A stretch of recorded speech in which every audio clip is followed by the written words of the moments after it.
Hello everyone.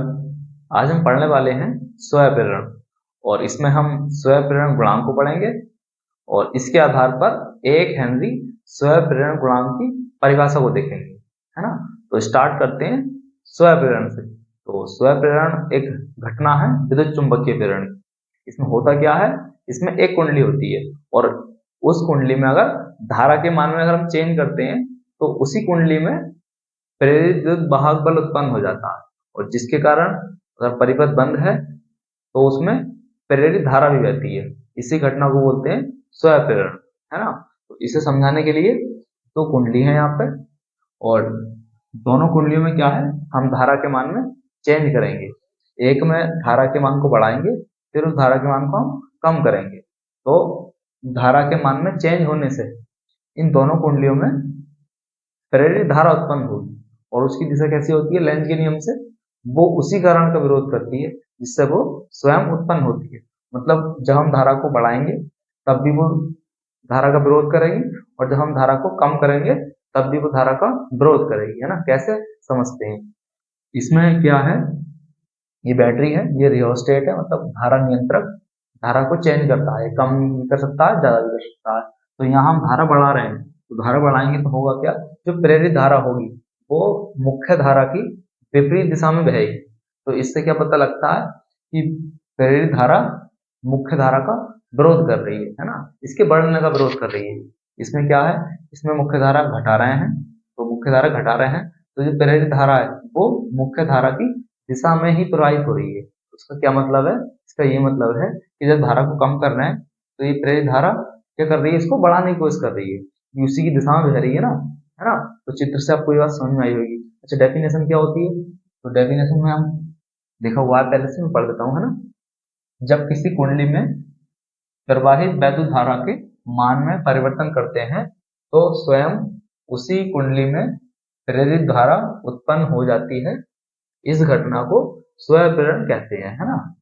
और ये समझ में भी आ गया होगा आपको चित्र से भी, ठीक है। और इसमें जो धारा की दिशा होती है वो विपरीत होती है मुख्य धारा के, मतलब वो उसी कारण का विरोध करती है जिससे वो स्वयं उत्पन्न होती है ना। लेंज के नियम में भी आपने पढ़ा होगा, फैराडे के दूसरे नियम में, ठीक है। प्रेरित धारा हमेशा मुख्य धारा में होने वाले परिवर्तन का विरोध करती है ना। जब धारा बढ़ेगी तब भी उसको कम करने की कोशिश करेगी और जब वो कम होगी तो उसको बढ़ाने की कोशिश करेगी, है ना। अच्छा, अब बात करते हैं स्वयंप्रेरण गुणांक की या स्वयंप्रेरकत्व। दोनों का मतलब एक ही है ना। तो ये होता क्या है, इसे समझने के लिए पहले थ्योरी लिखेंगे आप थोड़ी सी, ठीक है। तो थ्योरी में क्या है, हमने मान लिया है कि कोई भी कुंडली है ना, उसमें आई धारा बह रही है, ठीक है। उसमें फेरों की संख्या है वो n है और हर एक फेरे से जो बद्ध चुंबकीय फ्लक्स है वो फाइव ही है ना। तो आप इसको कैसे भी लिख सकते हैं, है ना। तो मैं एक बार पढ़ के बता देता हूँ आपको। माना किसी कुंडली में आई वैद्युत धारा प्रवाहित हो रही है और धारा के कारण कुंडली के प्रत्येक फेरे से बंद चुंबकीय फ्लक्स फाइव ही है, मतलब हर एक कुंडली का जो फ्लक्स है वो कितना, फाइव ही है ना। यदि कुंडली में तार के एन फेरे हों तब कुंडली में फ्लक्स ग्रंथिताओं की संख्या एन फाइव ही होगी, है ना। फ्लक्स ग्रंथिताओं की संख्या का मतलब पता है क्या होता है, टोटल फ्लक्स होता है किसी भी कुंडली के, ठीक है। तो ये जो फ्लक्स ग्रंथिताओं की संख्या है वो धारा के समानुपाती होगी। धारा में जितना चेंज होगा उतना ही तो फ्लक्स में चेंज होगा, है ना, ये मतलब है। तो लिखेंगे कैसे हम इसे, एन पाई बी किसके समानुपाती है, प्रवाहित धारा के, है ना। समानुपाती का निशान हटाएंगे तो एक कांस्टेंट लेके आएंगे और वही कांस्टेंट यहाँ पे क्या होगा, जो हम पढ़ रहे हैं, मतलब स्वयंप्रेरण गुणांक, और उसको दिखाते हैं हम एल से, है ना। जहां एल क्या है, एल एक नियतांक है और कहते क्या है इसे, जिसे कुंडली का क्या बोलते हैं, स्वयंप्रेरण गुणांक या स्वयंप्रेरक। कुंडली का स्वयंप्रेरण गुणांक या स्वयंप्रेरक कहते हैं, है ना, स्वयंप्रेरक गुणांक कहते हैं, ठीक है। अच्छा, यहाँ से एल की वैल्यू निकालें तो क्या आएगी, आई इसके अपोन में पहुंच जाएगा n5v अपॉन i। ठीक है, तो यहाँ से हम डेफिनेशन बनाएंगे किसकी, स्वयं प्रेरण गुणांक की। अच्छा, इसको समीकरण 1 का नाम दें, एक डेफिनेशन और बनाएंगे आगे तो जरूरत पड़ेगी इसकी, है ना। तो यहाँ से अगर मैं इस समीकरण में i की वैल्यू 1 रख दूं, इसको सिंपल करने के लिए, है ना, जिससे कि हम l की डेफिनेशन बता सके, है ना। तो यहाँ पर लिखेंगे यदि i बराबर 1 अंक मतलब, तो धारा है तो 1 एम्पियर मानेंगे ना, 1 एम्पियर मान लेंगे हम। तब l की वैल्यू कितनी हो जाएगी, n5 अपॉन 1 मतलब n5। इसका क्या मतलब है, इसका ये मतलब है कि किसी कुंडली का स्वयं प्रेरण गुणांक उस कुंडली में फ्लक्स ग्रंथिताओं की संख्या के बराबर होता है, जबकि उस कुंडली में 1 एम्पियर की मतलब एकांक धारा बह रही हो। ठीक है, तो यहाँ पे आप इसको लिख देंगे, मैं दोबारा बता देता हूँ आपको। किसी कुंडली का स्वयं प्रेरण गुणांक या स्वयं प्रेरकत्व उस कुंडली में फ्लक्स ग्रंथिताओं की संख्या के बराबर होता है, जबकि उस कुंडली में एकांक धारा बह रही हो। ठीक है, तो मैं आप यहाँ पे लिख देंगे। अच्छा, मैं स्क्रीन पे भी लगाता हूँ उसको, है ना, लिखने में टाइम लगेगा। अच्छा, बात करते हैं हम इसकी अगली डेफिनेशन, वो कैसे बनेगी। तो यहाँ पे हम धारा में चेंज कर रहे हैं, धारा में चेंज कर रहे हैं, तो प्रेरित धारा उत्पन्न हो रही है। प्रेरित धारा उत्पन्न कैसे हुई होगी, क्योंकि इसमें प्रेरित विभव आया होगा पहले, मतलब प्रेरित विद्युत वाहक बल उत्पन्न होगा, है ना। और वो हम पढ़ चुके हैं पहले, कहाँ पे, फैराडे के पहले नियम में। तो उसको लगाएंगे, वहां से भी एक डेफिनेशन आ जाएगी। ठीक है, तो क्या लिखेंगे,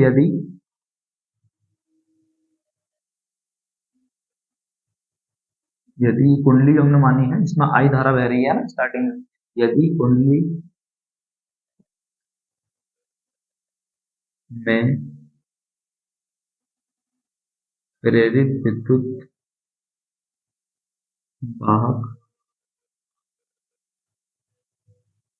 बल ई हो, तब ई का फॉर्मूला आप जानते हैं, प्रेरित विद्युत वाहक बल का क्या होता है, ई बराबर minus delta 5v upon delta T, है ना।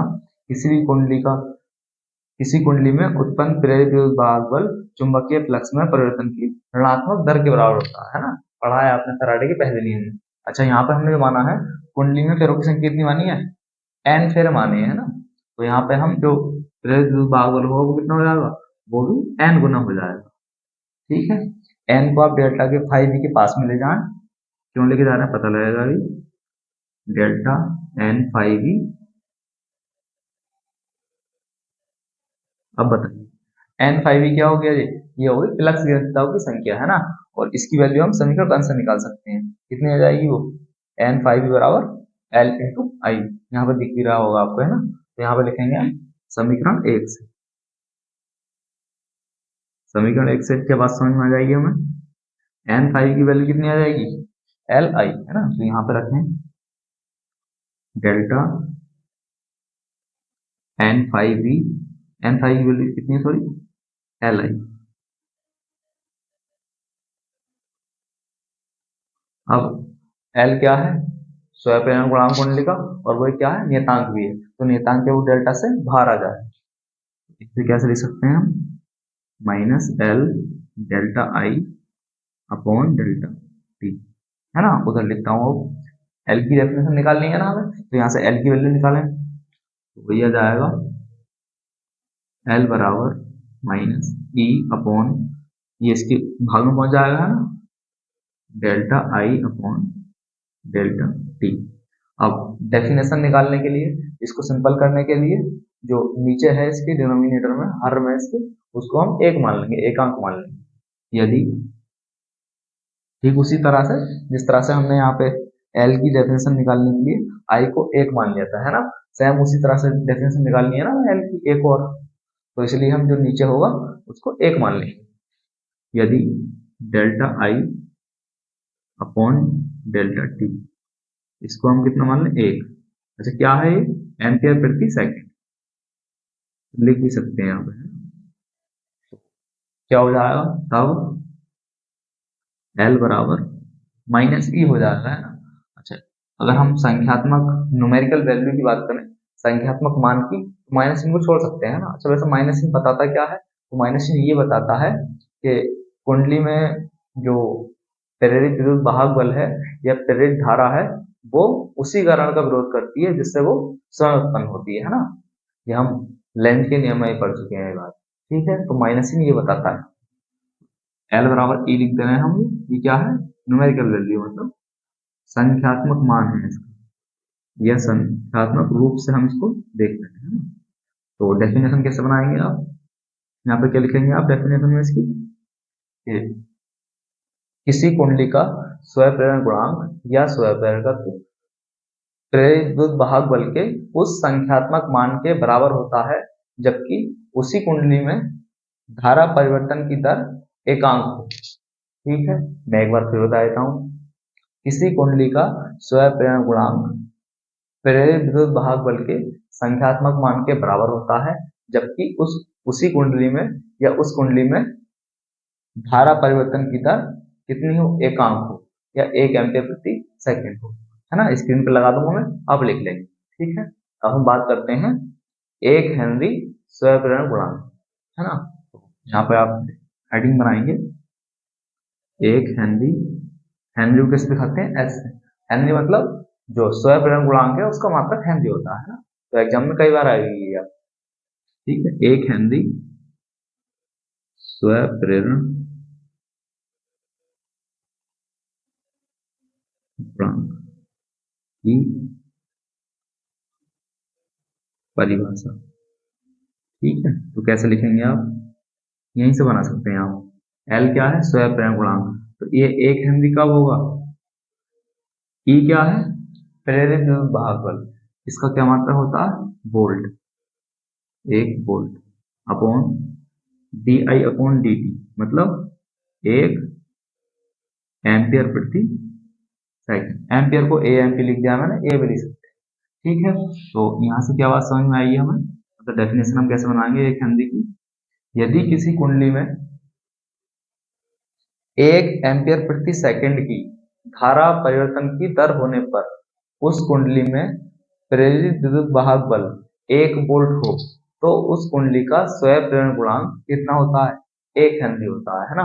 तो यहाँ पे आप लिख देंगे इसको, मैं स्क्रीन पर भी लगा दूंगा, है ना। मैं दोबारा बता देता हूँ आपको कि यदि किसी कुंडली में धारा परिवर्तन की दर एकांक होने पर या 1 एम्पियर प्रति सेकंड होने पर उस कुंडली में प्रेरित विद्युत वाहक बल 1 वोल्ट हो तो उस कुंडली का स्वप्रेरण गुणांक 1 हेनरी होता है, ठीक है।